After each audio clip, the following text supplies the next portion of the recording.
அன்பிற்கினிய மாணவர்களே, ஆசிரியர்களே, பெற்றோர்களே, உங்கள் அனைவருக்கும் பாசன் இங்கிலீஷ் சேனலின் இனிய நன்றி கலந்த வணக்கம். இந்த சேனலானது மாணவர்களாகிய உங்களுக்கும் ஆசிரிய பெருமக்களுக்கும் பெரும் உதவியாகவும் பயனுள்ளதாகவும் இருக்கும் என்று நம்புகிறேன். உங்களின் தொடர்ச்சியான ஆதரவுக்கு மிக்க நன்றி. நிறைய மாணவர்கள் 11ஆம் வகுப்பு பாடப்பகுதிக்கும் மற்ற பகுதிகளுக்கும் வீடியோ பதிவு கேட்டதற்கு இணங்க ஒரு புது முயற்சியாக 11ஆம் வகுப்பு மாணவர்களுக்காக இந்த வீடியோ பதிவானது அப்லோட் செய்யப்படுகிறது. இந்த வீடியோ பதிவானது நன்கு படிக்கக்கூடிய மாணவர்களுக்கானது. எனவே மெல்ல கற்கக்கூடிய மாணவர்கள் இதனை பின்பற்ற வேண்டாம். உங்களால் முடிந்தால் நீங்கள் படித்து கொள்ளலாம், அல்லது உங்களுக்குரிய பேராகிராஃபை படித்துவிட்டு இந்த பேராகிராஃபை நீங்கள் தவிர்த்து கொள்ளலாம். நன்கு படிக்கக்கூடிய மாணவர்கள் இந்த பேராகிராஃபில் வரக்கூடிய வரிகளையும் வார்த்தைகளையும் நல்ல முறையில் படித்து பிழையின்றி எழுதி பழகி தேர்வில் ஒருவேளை கேட்கப்பட்டால் அதை பிழையின்றி எழுதி முழு மதிப்பெண்களையும் பெற உங்களை அன்போடு வாழ்த்துகிறேன். இந்த வீடியோ பதிவில் பேராகிராஃப் மட்டும் இல்லை, சில முக்கியமான கேள்விகள், இதுவரையில் தேர்வில் கேட்கப்பட்ட அரசு பொது தேர்வில் கேட்கப்பட்ட வினாக்களுக்கு பதில்களையும் தந்திருக்கிறேன். அதனால் நல்ல முறையில் படித்து பயன்பெற உங்களை அன்போடு வாழ்த்துகிறேன். தேர்வில் ஒருவேளை இந்த பேராகிராஃப் ஆனது கேட்குறாங்க அப்படின்னா எப்படி எழுத ஆரம்பிக்கணும்? உங்களது விடைத்தாளில் ஒரு பாக்ஸ் ஒன்று வரைந்து அந்த பாக்ஸினுள் டைட்டில்னு எழுதி இந்த போர்ட்ரெயிட் ஆஃப் எ லேடி அப்படின்னு எழுதுங்க. அதன் பிறகு ஆத்தர்னு எழுதி குஷ்வந்த் சிங், அதன் பிறகு ஆத்தர்னு எழுதி குஷ்வந்த் சிங்னு எழுதுங்க. அதன் பிறகு தீம்னு எழுதி லவ் ஆஃப் கிராண்ட் மதர் அப்படின்னு எழுதுங்க. தீம்னு எழுதி லவ் ஆஃப் கிராண்ட் மதர்னு எழுதுங்க. இவ்வாறாக எழுதி முடித்துவிட்டு நீங்கள் பேராகிராஃபை எழுத ஆரம்பிக்கணும். பேராகிராஃபு நீங்கள் படிக்கிறதுக்கு வசதியாக நான் என்ன பண்ணியிருக்கேன்னா பாயிண்ட் பை பாயிண்டாக கொடுத்துருக்குறேன். தேர்வில் எழுதும் பொழுது ஒரே பேராகிராஃபாக எழுதுவது நல்லது. தேர்வில் எழுதும் பொழுது ஒரே பேராகிராஃபாக இந்த பாயிண்ட்ஸை தொகுத்து எழுதுனா நல்லாயிருக்கும். நான் பேராகிராஃபை வாசிக்கையிலேயே அதற்கான தமிழ் அர்த்தத்தையும் சொல்லிடுறேன். கொஞ்சம் கவனமாக கேட்டுக்கிட்டு வாங்க. புது வார்த்தைகளை நல்ல முறையில் வாசிக்க கற்றுக்கொண்டு நன்கு படிக்கலாம். பேராகிராஃபை பார்ப்போம். The author and his grandmother were good friends. இந்த கதையை எழுதிய ஆசிரியரும் அவரது பாட்டியும் மிக நெருங்கிய நண்பர்கள். செகண்ட் லைனுக்கு வாங்க. மறுபடியும் அந்த லைனை வாசிக்கிறேன் பாருங்க. The author and his grandmother were good friends. Second லைனுக்கு போகிறோம். His grandmother was old, short and fat. அந்த கதையை எழுதிய ஆசிரியருடைய பாட்டி இருக்காங்களே, அவங்க எப்படியாப்பட்டவங்க அப்படிங்கிறத இதில் சொல்லியிருக்கிறோம். இந்த கீழ்கண்ட ஒரு 4-5 வரிகள் ஒரு கேள்விக்கு பதிலாக அமையுது. அதனால் நல்ல முறையில் படிச்சுக்கிறணும். Is grandmother was old, வயசானவங்க, பாட்டி வயசானவங்க, ஷார்ட்னா குட்டையானவங்க, அதே நேரத்தில் கொஞ்சம் குண்டாக இருப்பாங்க. She was slightly pent. She was slightly pent. கொஞ்சம் முதுகு கூனி இருக்கும். கொஞ்சம் முதுகு கூனி இருக்கும். மறுபடியும் இந்த லைனை வாசிக்கிறேன் பாருங்கள். She was slightly bent. அடுத்த லைனை பாருங்கள். She wore white dress. She wore white dress. வெள்ளை நிறத்தில் தான் அந்த அம்மா ஆடை அணிஞ்சிருப்பாங்க. அடுத்த லைனை பாருங்கள். Her face was wrinkled. Her face was wrinkled. WRINKLED, wrinkled. முகத்தில் நிறைய சுருக்கங்கள் இருக்கும். அது வயது ஆகிட்டாலே சுருக்கம் வரும் இல்லையா? அதனால் இந்த பாட்டிக்கும் முகத்தில் நிறைய சுருக்கங்கள் இருந்தது. அந்த சுருக்கங்களுக்கு என்ன வார்த்தை? ரிங்கிள்டு. அதுக்கு அடுத்த லைனை பாருங்கள். She was religious. இந்த அம்மா மிகவும் பக்தி உள்ளவள். இந்த அம்மா மிகவும் பக்தி உள்ளவள். His parents went to settle down in the city. இந்த கதையை எழுதிய ஆசிரியருடைய, அதாவது கதாசிரியர் இருக்காரே, அவருடைய பெற்றோர்கள் நகர்ப்புறத்தில் போய் வேலை தேடி போய் அங்கேயே தங்கணும், அதற்காக நகர்ப்புறத்திற்கு சென்று விட்டார்கள். மறுபடியும் அந்த லைனை வாசிக்கிறேன் பாருங்க. His parents went to settle down in the city. அதுக்கு அடுத்த லைனை பாருங்க. So they left him under her care. So they left him under her care. அப்படின்னா என்ன அர்த்தம்? அதனால் நகர்ப்புறத்துக்கு போக வேண்டி இருந்ததுனால பையனையும் கூட்டிகிட்டு போக முடியாதுன்ட்டு பையனை யார் பொறுப்பில் விட்டுட்டு போகிறாங்க? பாட்டியுடைய பொறுப்பில் விட்டுட்டு போகிறாங்க. பாட்டி என்னெல்லாம் அந்த பேரனுக்கு செஞ்சுருப்பாங்க அப்படிங்கிறது தான் இங்கே அடுத்த வரிகளாக வருகின்றன. ஷீ woke him up, காலையில் எழுப்பி விட்டாங்க. She woke him up, WOKE, woke him up. She woke him up. அதற்கு அடுத்த வரியை பாருங்கள். She got him ready for school. அவனை ஸ்கூலுக்கு போகிறதுக்கு, பள்ளிக்கு அனுப்பி விடுறதுக்கு தயார் பண்ணாங்க. குளிக்க வச்சுருப்பாங்க, ட்ரெஸ் போட்டு விட்ருப்பாங்க. அதுதான் she got him ready for school. She loved him and cared him. ரொம்ப நேசித்தாங்க, பேரன் மேலே உசுரே வச்சுருந்தாங்கன்னு சொல்லுவோம் இல்லையா, அந்த மாதிரி ரொம்ப நேசித்தாங்க பேரனை. She loved him and cared him. ரொம்ப கண்ணும் கருத்துமாக கண்ணின் இமை போல் பார்த்துக்கிட்டாங்க. She loved him and cared him. அது மட்டும் செய்யலை, இன்னமும் செஞ்சுருக்காங்க பாருங்கள். She took him to a village school daily. அந்த கிராமத்தில் இருக்கக்கூடிய பள்ளிக்கூடத்துக்கு தினந்தோறும் கூட்டிக்கிட்டு போனாங்க. She took him to a village school daily. மறுபடியும் இந்த லைனை வாசிக்கிறேன் பாருங்கள். She took him to a village school daily. அதன் பிறகு என்ன நடக்குது? அடுத்த லைனை பார்ப்போம். It was attached to the temple. இந்த பள்ளியானது எந்த வளாகத்துக்குள்ளே இருக்குது? கோவில் இருக்கக்கூடிய வளாகத்துக்குள்ளே இருக்குது. கோவிலுக்கு பக்கத்திலே இருக்குது. It was attached to the temple. அடுத்த லைனை பாருங்கள். Leaving him there. பேரனை ஸ்கூலில் விட்ட உடனே அங்கேயே விட்டுட்டு என்ன செய்வாங்க? She would go to temple. அவங்க கோயிலுக்கு போயிடுவாங்க. Leaving him there she would go to the temple. அந்த லைனை மறுபடியும் வாசிக்கிறேன் பாருங்கள். Leaving him there she would go to the temple. அதுக்கு அடுத்த லைனுக்கு வாங்க. She read the holy books there. அந்த கோவிலில் இருந்த மதம் சார்ந்த புனித நூல்களை இந்த அம்மா வாசிப்பாங்க. She read the holy books there. அதுக்கு அடுத்த லைனுக்கு வாங்க. She fed the dogs with stale chapatis.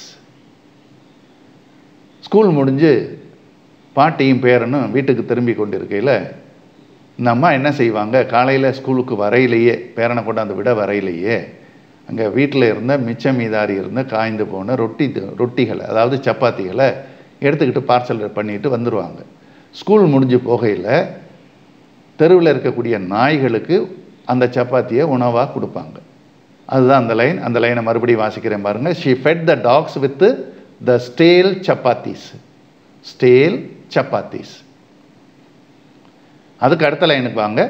After few years they moved to city. இப்போ பேரனுக்கு பள்ளி படிப்பானது முடிஞ்சிருச்சு, தொடக்க கல்வி படிப்பானது முடிஞ்சிச்சு. மேலே படிக்கிறதுக்காக பாட்டியும் பேரனுமாக அம்மா அப்பா இருந்த அந்த நகரத்துக்கு போனாங்க. அம்மா அப்பாவோட தங்கியிருந்தாங்க. ரெண்டு பேரும் ஒரே ரூமில் தான் தங்கியிருந்தாங்க.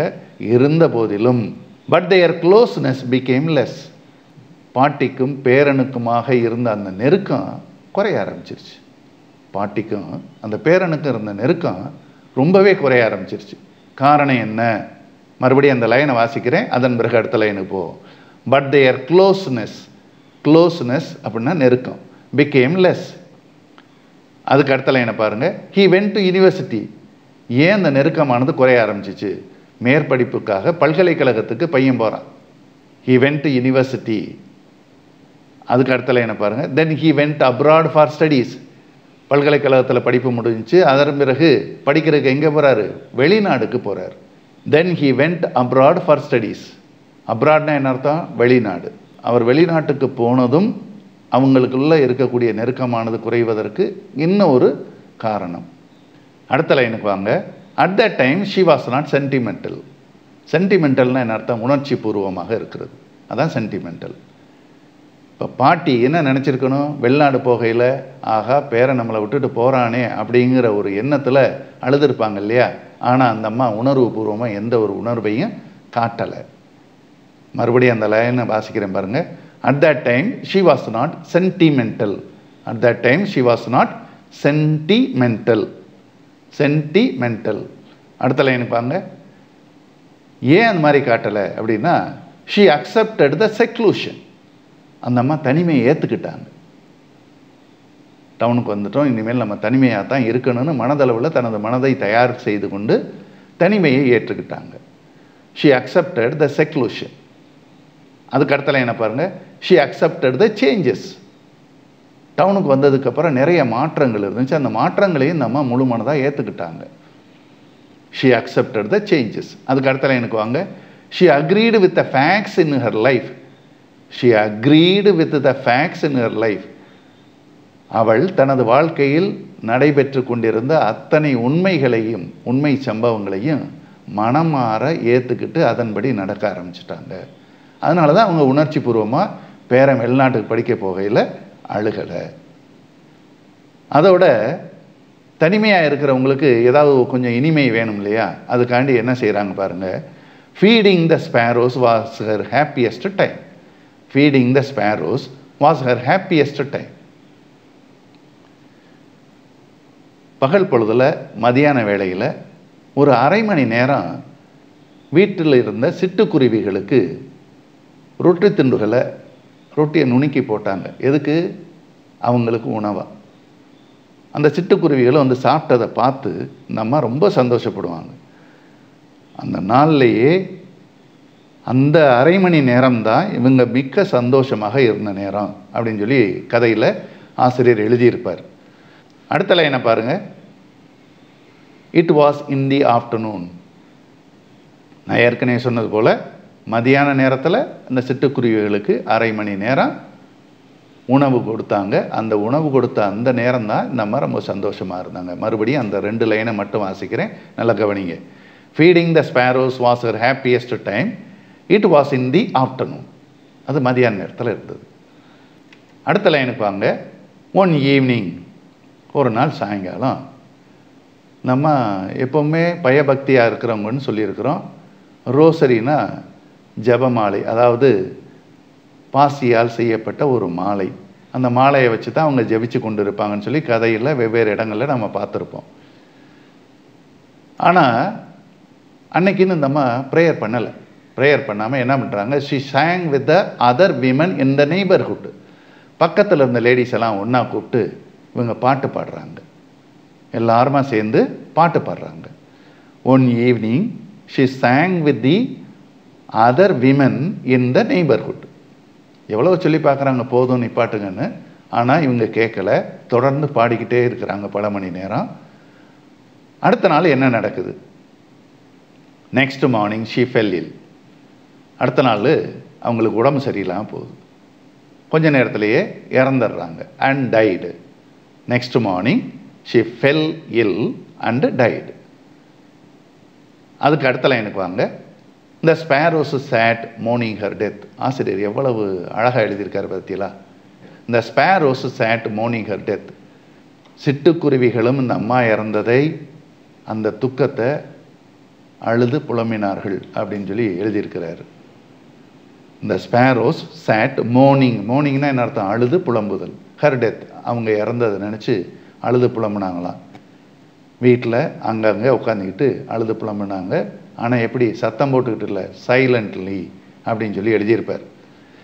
இந்த பாயிண்ட்ஸ் எல்லாத்தையும் உங்களது விடைத்தாளில் ஒரே பேராகிராஃபாக எழுதி இறுதியாக ஒரு பாக்ஸ் ஒன்று வரைந்து அந்த பாக்ஸினுள் மாரல்னு எழுதி ஓல்ட் இஸ் கோல்டுன்னு எழுதி முடிக்கணும்.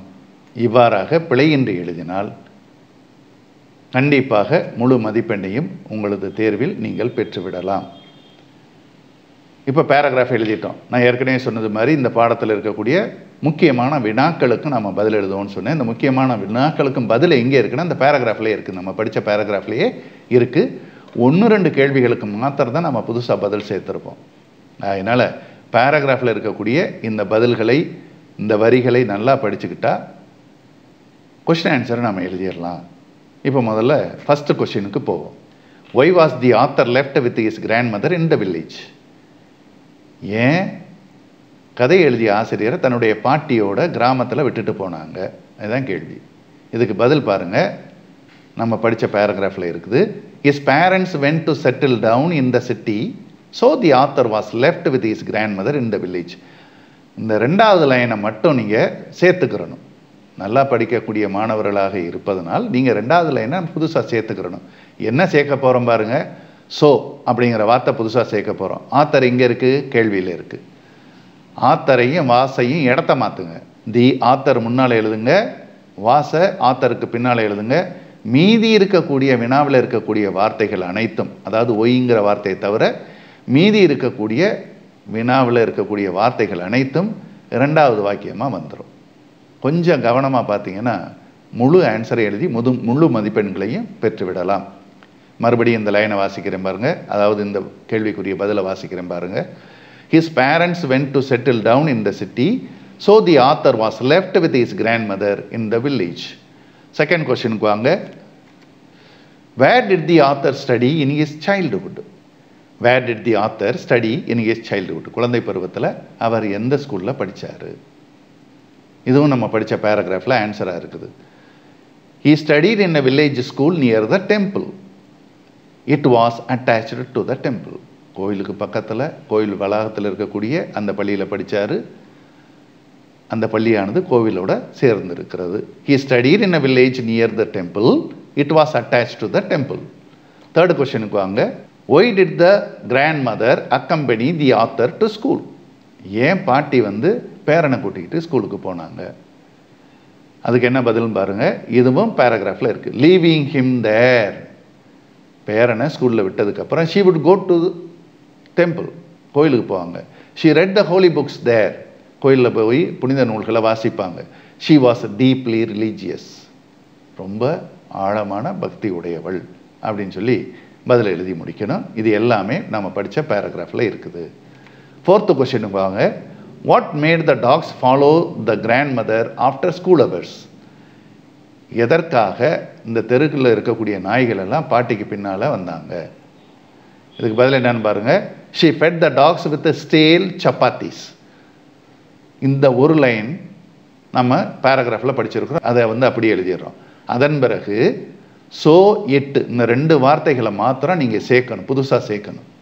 ஸோ எட்டு அப்படிங்கிற வார்த்தைகளை புதுசாக சேர்த்துட்டு made the dogs follow her grandmother after school அவர்ஸ்னு கேள்வியில் இருக்கக்கூடிய வார்த்தைகளை, எந்த வார்த்தையை தவிர வாட்டை எடுத்துட்டு மீதி இருக்கக்கூடிய வார்த்தைகளை ஸோ எட்டு வாசுக்கு பிறகு எழுதுனீங்கன்னா முழுமையான பதில் வந்துடும். அதனால் ஒருவேளை கேட்கப்பட்டால் பிழையின்றி எழுதி நல்ல மதிப்பெண்களை பெற முயற்சி செய்யுங்கள். ஃபிஃப்த் கொஸ்டினுக்கு வாங்க. Why didn't the grandmother feel sentimental when the author went abroad for higher education? மேற்படிப்புக்காக பேரன் வெளிநாடு சென்ற பொழுது ஏன் பாட்டி அழுகலை, புலம்பலை, உணர்ச்சிகளை காட்டலை? இதுதான் கேள்வி. இதுக்கு பதில் என்ன? நம்ம படித்த பேராகிராஃபில் இருக்கக்கூடிய வரிகள் மட்டும்தான். After a few years they moved to city but their closeness became less. He went to university, then he went abroad for studies. At that time, she was not sentimental. She accepted the seclusion. Seclusion தனிமையை அவங்க விரும்பி ஏற்றுக்கிட்டான்னு சொல்லி பார்த்துட்டோம். She accepted the changes and facts in her life. இது எல்லாமே நம்ம படித்த பேராகிராஃபில் இருக்குது. அதை அப்படியே எடுத்து எழுதுங்க. அதற்கு அடுத்த வினாவை பாருங்க. What was the happiest time of the day? அவளுக்கு ரொம்ப சந்தோஷமான நேரம் பகல் பொழுதுல எந்த நேரம்னு கேட்குறாங்க. அதுக்கு என்ன பதில்? இதுவும் பேராகிராஃபில் தான் இருக்குது. Feeding the sparrows was her happiest time. She fed them in the afternoon. இதுக்கெல்லாம் தமிழ் அர்த்தம் நம்ம முன்னாலே பார்த்துட்டோம். Seventh question. டெஸ்கிரைப் த ஆத்தர்ஸ் கிராண்ட் மதர். ஆத்தருடைய, அதாவது கதையை எழுதிய கதாசிரியருடைய பாட்டியை பற்றி நீங்கள் விவரிங்க அப்படின்னு சொல்கிறாங்க. நாம் பேராகிராஃபில் ஆரம்பத்திலே ஒரு 5 லைன் படிச்சிருப்போம். அதுதான் இங்கே பதிலாக இருக்குது. His grandmother was old, short and fat. She was slightly bent. She wore white dress. Her face was wrinkled. She was religious. அவ்வளவுதான். இந்த வரிகள் எல்லாமே பேராகிராஃபில் இருக்கக்கூடிய வரிகள் தான். இதை எழுதிடுங்க. 8th கொஸ்டினுக்கு வாங்க. What was the daily routine of the grandmother at home? பாட்டிக்கு தினந்தோறும் வீட்டில் என்ன வேலை? இதுக்கும் பதில் இங்கே தான் இருக்குது. நாம் படித்த பேராகிராஃபில் தான் இருக்குது. தினந்தோறும் செய்த வேலைகளை மட்டும் அப்படியே தொகுத்து எழுதுனா பேராகிராஃபில் முதல் பகுதியில் வருது பாருங்கள். She loved him and curd him. She woke him up.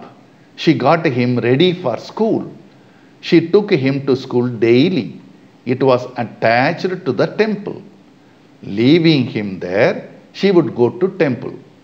She read the holy books there. She fed the dogs with stale chapatis. இந்த வரிகள் எல்லாமே பேராகிராஃபில் இருக்குது. இதற்கான தமிழ் அர்த்தத்தை நம்ம ஏற்கனவே பார்த்துட்டோம். அதை எல்லாத்தையும் அப்படியே எழுதிடுங்க. பேராகிராஃபை படிக்கையில் நல்லா படிச்சுங்க.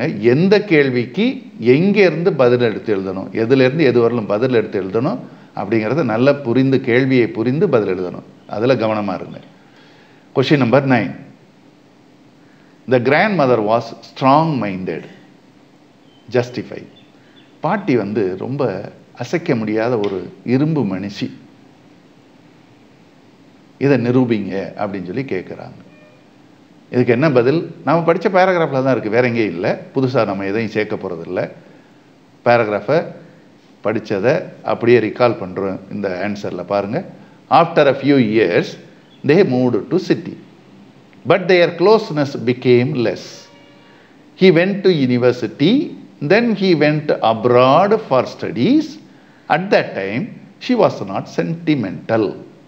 She accepted the seclusion, she accepted the changes, she agreed with the facts in her life. அப்படின்னு சொல்லி எழுதி முடித்தாலே போதும். கடைசியாக ஒரு line சேர்த்துக்கிறலாம். These facts show that she was strong-minded அப்படின்னு சொல்லி எழுதி முடிக்கலாம். சரியா? என்ன எழுதி முடிக்கலாம்? These facts show that she was strong-mindedனு எழுதி முடிக்கலாம். எனவே அன்பார்ந்த மாணவர்களே, இந்த வீடியோ பதிவில் வரக்கூடிய பேராகிராஃபையும் வினா விடைகளையும் நல்ல முறையில் படித்து எழுதி பார்த்து தேர்வுக்கு தயாராகுங்கள். எந்த தேர்வாக இருந்தாலும் சரி, காலாண்டு அரையாண்டாக இருக்கலாம், அல்லது மிட்டம் டெஸ்டாக இருக்கலாம், அல்லது திருப்புதல் தேர்வாக இருக்கலாம், அல்லது அரசு பொது தேர்வாக இருக்கலாம். எந்த தேர்வில், அதாவது இந்த பாடத்திலிருந்து கேள்விகளோ அல்லது பேராகிராஃபோ கேட்கப்பட்டால் பிழையின்றி எழுதி முழு மதிப்பெண்களையும் பெற உங்களை அன்போடு வாழ்த்துகிறேன். எழுதி பாருங்க. எழுதி பார்த்தா பிழைகள் வராது. அடுத்து, நீங்கள் மட்டும் பயன்பெற்றால் பத்தாது. உங்களது நண்பர்களும் உங்களுடன் கூட பயணிப்பவர்களும் உங்கள் வகுப்பில் இருக்கக்கூடிய மாணவர்களுக்கும் இந்த வீடியோ பதிவை பற்றி சொல்லி, உங்களுக்கு பிடித்திருந்தால் இந்த வீடியோ பதிவை பற்றி சொல்லி அவர்களையும் பயன்பெற செய்ய உங்களை அன்போடு கேட்டுக்கொள்கிறேன். தேங்க்யூ.